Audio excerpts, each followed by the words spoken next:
Assalamualaikum warahmatullahi wabarakatuh, teman-teman yang dirahmati Allah. Kali ini saya akan menyajikan satu video yang ngeri-ngeri tidak sedap ya. Ya, kalau barangkali teman-teman sering mendengar istilah ngeri-ngeri sedap. Kalau menurut saya video ini adalah ngeri-ngeri tapi tidak sedap. Karena ini adalah video yang sangat sensitif yang mendobrak ideologi-ideologi bernegara kita di negara Republik Indonesia. Untuk lebih jelasnya mari kita dengarkan statement dari Ustadz ini ya, biar video ini tidak dianggap sebagai fitnah nantinya. Ini dia videonya. Jadi kan kita berhukum dengan hukum buatan Belanda kan, hukum pidananya hukum buatan Belanda ya kan. Ideologinya ya, sumber hukumnya Pancasila UUD 45 kan, bukan Quran dan Sunnah. Nah kalau mereka beranggapan bahwa UUD 45 dan Pancasila lebih baik ya daripada Quran dan Sunnah, maka mereka kafir kan.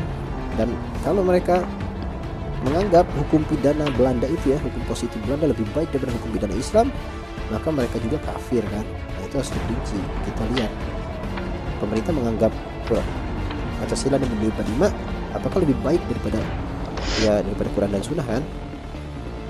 Sepertinya mereka menganggapnya lebih baik ya, buktinya mereka pakai itu kan. Seperti itu mereka berarti mereka kafir kan.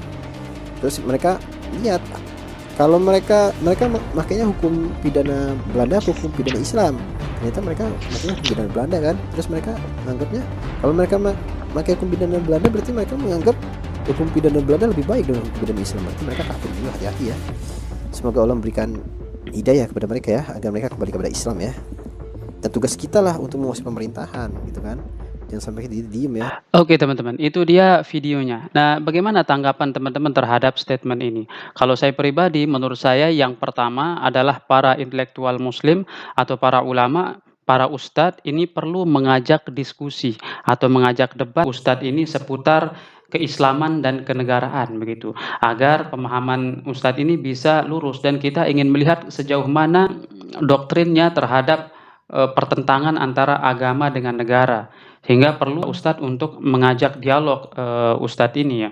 Kemudian dari pihak pemerintah, dari pihak negara juga perlu mengambil tindakan, artinya memeriksa orang ini begitu, karena jangan-jangan dari doktrin yang mencuat di media sosial nanti ada perencanaan-perencanaan yang tersembunyi. Nah, sebenarnya kita di Indonesia ini kan sudah difasilitasi oleh pemerintah untuk beribadah, untuk bermuamalah, menjalankan agama. Semuanya dinaungi dan dilindungi oleh undang-undang. Jadi kenapa lagi mendobrak-dobrak seolah-olah Pancasila itu adalah togut, seolah-olah kalau kita bernegara dengan sistem undang-undang itu adalah tidak sesuai dengan Islam, kafir, kafar, kufur dan lain sebagainya gitu. Nah, untuk lebih jelasnya teman-teman, saya ingin memberikan perbandingan pembahasan dari ulama Ahlus Sunnah wal Jamaah tentang bagaimana ideologi Pancasila dan undang-undang dengan Al-Qur'an. Kita akan simak satu video yang sangat luar biasa dari Buya Yahya ya. Gila. Mari kita saksikan videonya ya teman-teman. Al-Quran, Islam dengan Pancasila tidak bertentangan. Bukan sesuatu yang bertentangan sehingga seseorang harus pilih satu, Al-Quran atau Pancasila. Ini bisa menjadi fitnah. Seolah-olah ada pertentangan antara Al-Quran dengan Pancasila.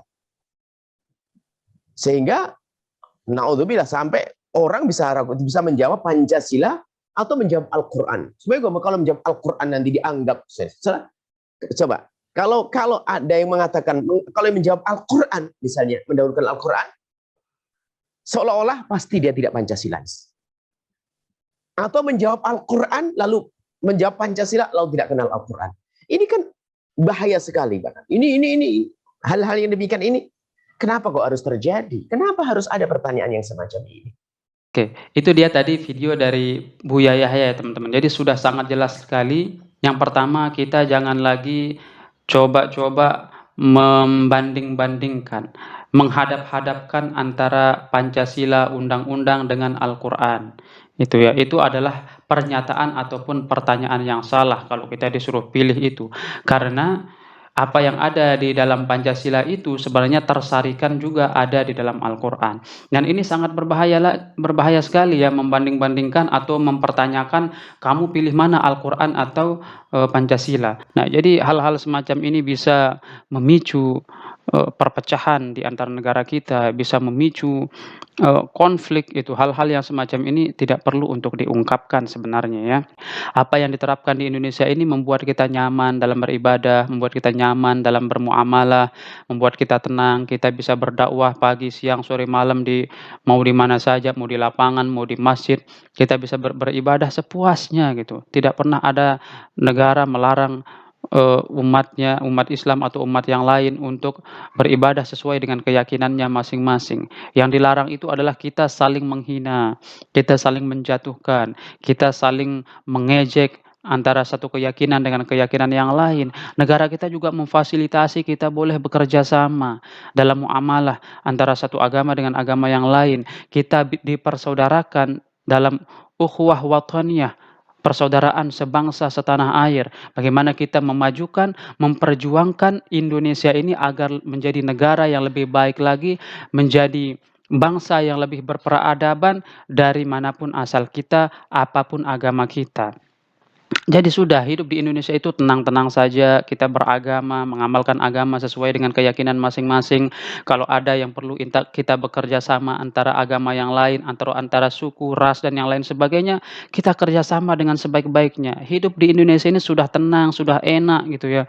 Apa yang sudah dilakukan oleh para pendahulu kita itu, hasilnya sekarang ini sudah bagus. Ya memang dalam beberapa hal itu perlu perbaikan-perbaikan, perlu, ide-ide yang baru begitu, dan itu sangat diperlukan, memang ditunggu-tunggu. Tetapi jangan sampai mengeluarkan statement-statement yang merusak hal-hal yang sudah bagus. Itu menurut saya teman-teman. Silahkan teman-teman bisa memberikan komentar, terkait dengan pernyataan tersebut. Apakah teman-teman mendukung atau menolak begitu. Kalau saya pribadi tidak sepakat dengan apa yang diutarakan oleh, ustadz tadi, sangat tidak setuju sekali ya teman-teman. Demikian video ini saya buat, terima kasih, wabillahi taufiq wal hidayah, wassalamualaikum warahmatullahi wabarakatuh.